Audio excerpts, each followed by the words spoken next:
Broken This is written Bread. by Tracy West, who is still a currently active author. She's currently working on, I think, a children's series called Dragon Masters. I believe that's the title.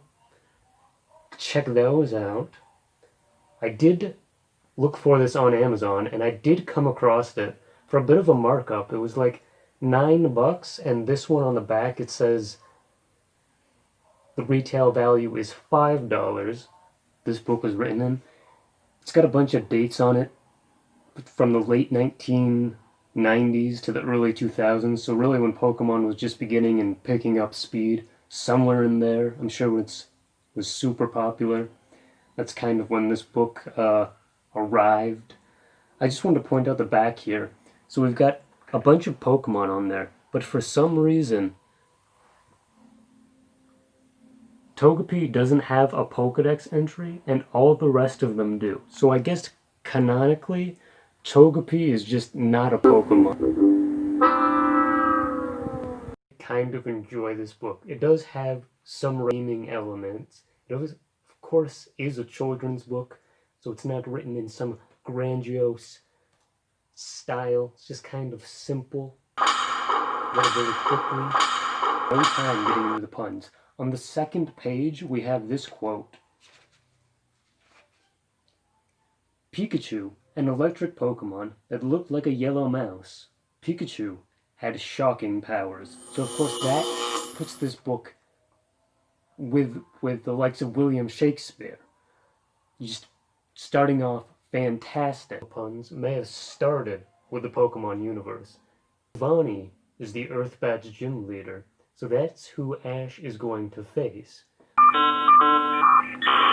I just wanted to point out that Giovanni looks like James Jonah Jameson here. He looks like he's been plucked straight from the Spider-Man universe.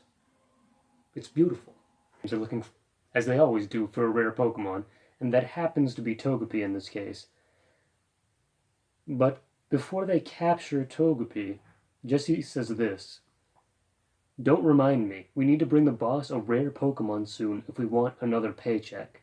Which makes me wonder.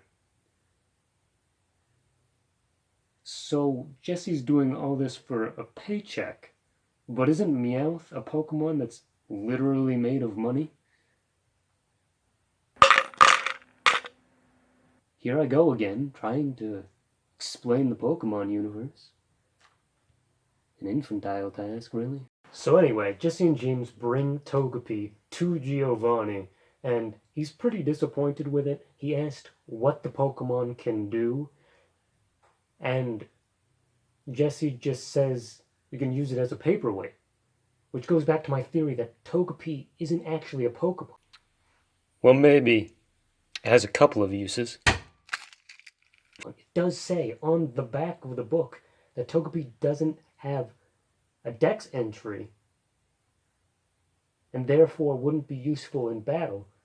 Togepi is just an egg. In this encounter, Giovanni receives a call from someone saying that they're having trouble with his ultimate Pokemon because, of course, he's the gym leader and uses his ultimate Pokemon to crush on the dreams of 10-year-old kids.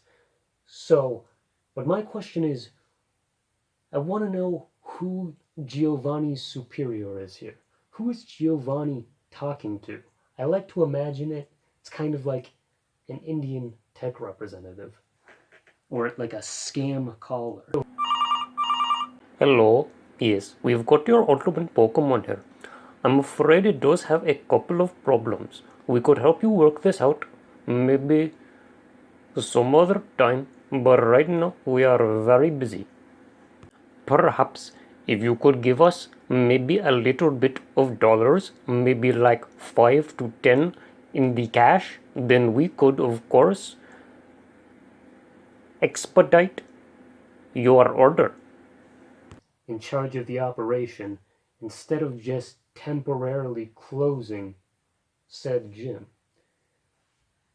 Which is an interesting choice, especially given what we learn later about what he thinks about these characters.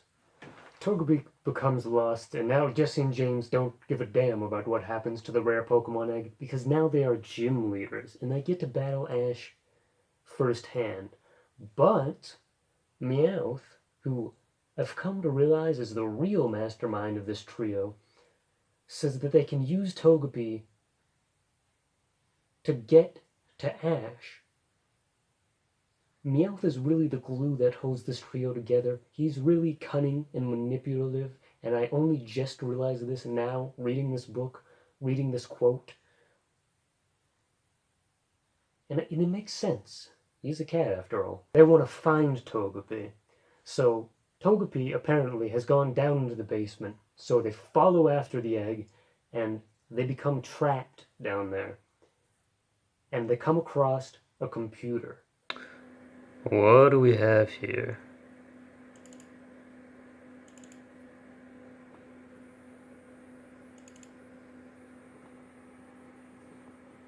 And on that computer, there's some pretty damning files about the trio. So I'm going to read here what he has to say about each of them. James would be clever if he were not stupendously dim-witted. Jesse has great potential for evil, but is too self-absorbed to use it. Meowth, this Pokemon has the amazing ability to speak. Unfortunately, nothing it says is worth listening to.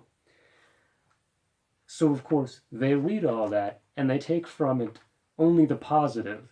Jesse thinks she's great, James thinks he's clever, Meowth thinks he's amazing. They only focus on the positive words without actually seeing that Giovanni despises them. If he despises them, why did he put them in charge of the gym? He clearly thinks they're incapable. Giovanni's an incompetent leader. Our whole reality is doomed. Everything's falling apart. I don't know where I am anymore. Reflects about how in one of Team Rocket's grandiose schemes that they created this hair salon that made a fortune, but they were also secretly abducting rare Pokemon. And Misty went in to get a haircut or whatever, and then a battle ensues. But Jesse, if you had a hair salon that was doing well, that you were making a fortune on, I don't understand why you were working for Giovanni still. Is this some sort of gang contract? Are you okay? Make a sign, a symbol of some sort. We'll pull you out of there. Where he's reminiscing about battle, we learn that he tried to hire someone else to do the Pokemon capturing, which of course goes again to prove my theory that Meowth is the real mastermind of this trio. We hire a Pokemon capturer.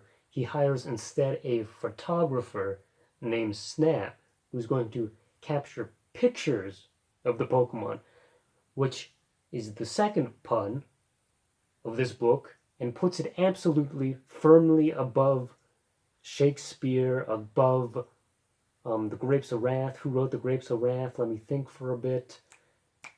It's on the tip of my tongue. I know this. I've read that book. John Steinbeck. There we go. I got it. That's who wrote the Grapes of Wrath. It puts him, her. What did I call him? Puts her above. Let's see here.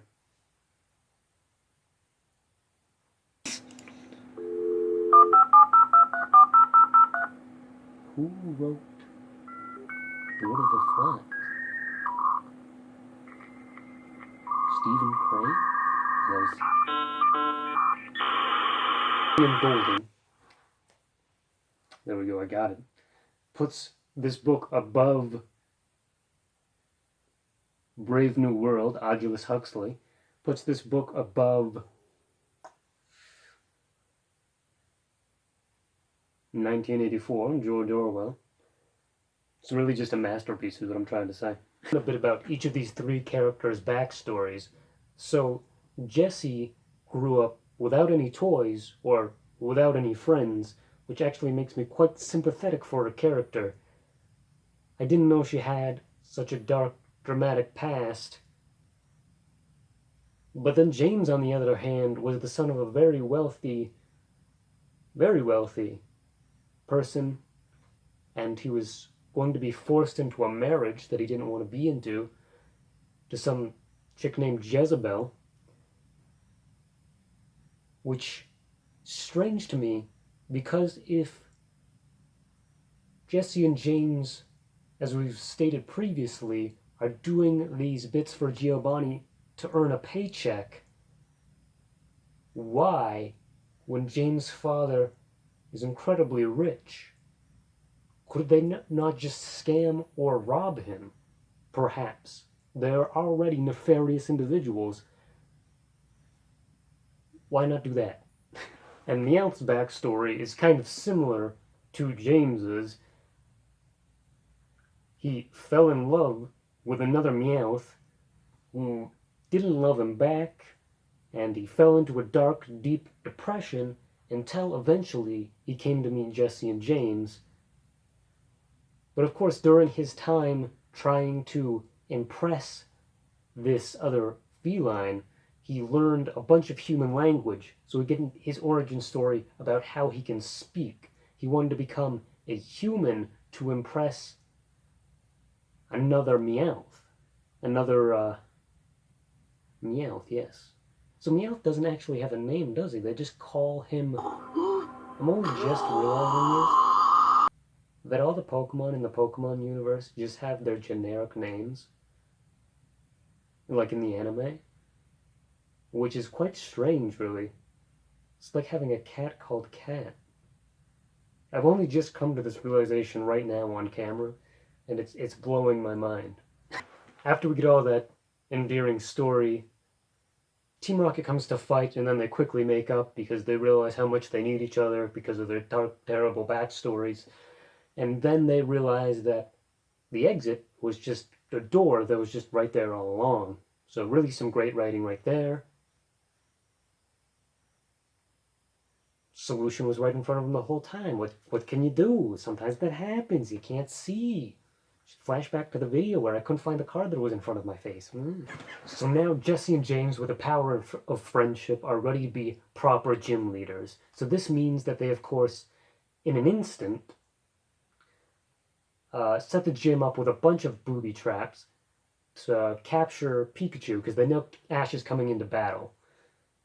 Ash, when he sees this, instead of, like, I don't know, calling the cops, calling maybe, like, Officer Jenny, because the gym has been taken over in a heist as far as he's concerned, instead of doing that, he says, I've got to fight these villains that have overtaken the gym. It's as if someone robbed a bank, and then you went to said bank, and in order to get your money, you decided to have a fist fight with the people who hijacked it. Classic Pokemon fashion, of course, Ash wins the battle. He sends Team Rocket blasting off again. And that's just the end of the story. We never do learn who Giovanni's ultimate Pokemon is. I would like to know. I had a lot of fun doing this, just kind of over-analyzing a children's story. I do have 2 more of them, so I might do some reviews of those in the future, because this was just a fun experience. Yeah, if you like this video, if you're here still, stick around for some more, subscribe, give it a like maybe. I don't know. Do what you feel you need to do.